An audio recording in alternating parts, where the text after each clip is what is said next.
Hey guys, good morning. Happy Wednesday. I hope your day is off to a great start. Hope your week has been going good. Mine really has not been that bad.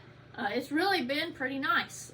Yesterday, my academic team had their first, meet, if you want, if that's what it is, I guess. We're doing it virtually, so I get to do it. We don't have to go anywhere. We do it at the school. They all just come in my room. I pull up the test on the smart board. They work together, answer the questions, all that jazz. They did the first, it's broken down into sections, or into subjects. They did the first one yesterday. Super proud of them for just how hard they worked. They did not score as high as they had hoped, but I am super proud of them because it was a lot of stuff that even I didn't know. It was a lot of literature, book author type stuff. And so a lot of it in my mind was above their heads.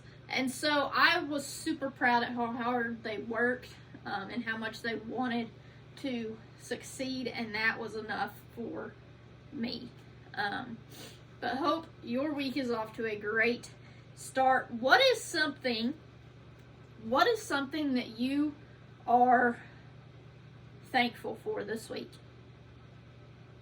I know that Thanksgiving is behind us, but still, we should be thankful each and every day. So what is something that you are thankful for this week? Think about that for a second. Whatever it is, drop it in the comments, and let's see what all we're thankful for this week. Let's see what all God is doing in people's lives this week.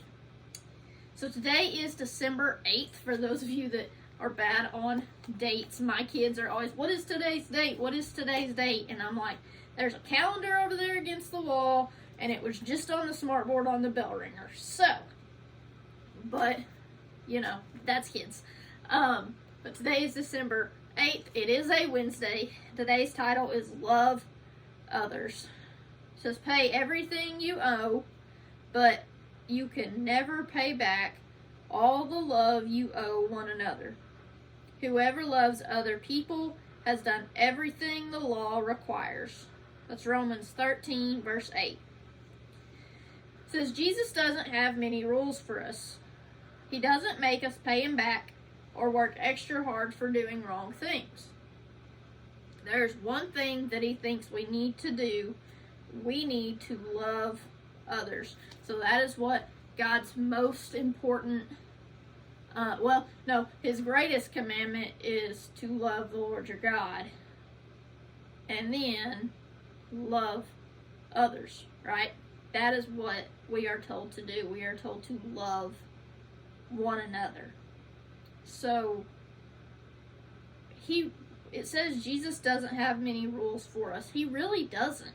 Because if you think of a rule, it's something that you don't, thinking in school aspect, it's something that you don't, we have rules that you have to follow. Jesus gives us free will. So he doesn't have a lot of rules that we have to follow. Now, he has suggestions of stuff, absolutely. But he gives us free will to do to choose how we see fit. Now, should we be asking him to show us what he suggests? Absolutely. But he gives us free will to make those choices on our own if we decide to. So it might seem like an easy rule, but when you think about loving people that have hurt you, or people that you don't like, that's when the rule gets hard. Loving somebody who has done you wrong is so hard. And I throw this around a lot with people, and I am not a perfect person at all. And so I throw this around a lot whenever I struggle with it myself. So a lot of times people will say, well, I don't like them. or, they hurt me, I don't like them, they did this, they did that. And my response always is, Jesus didn't say we have to like them, but he said we have to love them. Jesus didn't say we had to like everybody, but he told us that we're supposed to love everybody.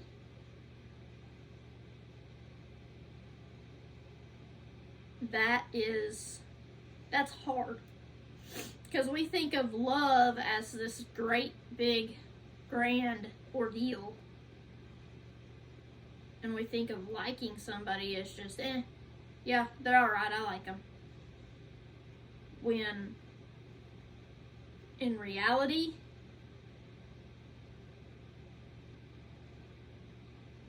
Jesus said that we need to love everybody, regardless of how they treated us, regardless of the things they say about us, regardless of if they've lied to us, if they've hurt us, if they have betrayed us. It doesn't matter. We still are supposed to love them. It says Jesus loves us no matter what, and we need to learn to show love to others in whatever way we can. So here's how I justify this with myself. Whenever it comes to a point of, man, this person has really rubbed me wrong, and how do I move forward with this? Like, Jesus tells me to love them, so how do I do this when they have rubbed me wrong? Here's how I justify it. I know I am not perfect. I know I am a sinner. I know that I deserve death. 100%. But Jesus loved me enough to die on a cross, take away my sin, so that I can live in eternity with him. If Jesus loved me enough to do that, knowing with myself, knowing everything that I do wrong on a daily basis,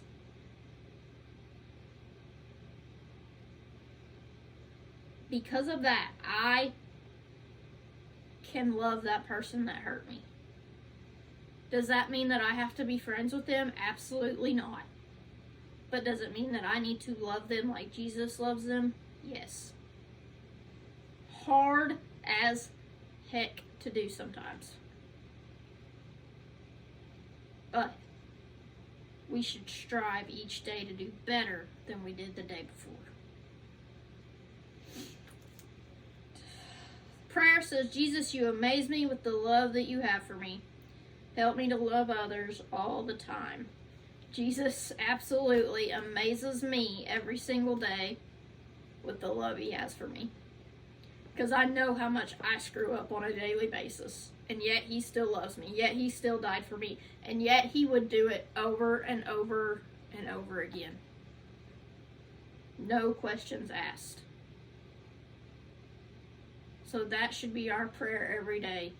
Father, help us to love others the way that you love us. Everyone go out. Have a great Wednesday. Have a great last half of your week. I will see you on Friday. And as always, be the example.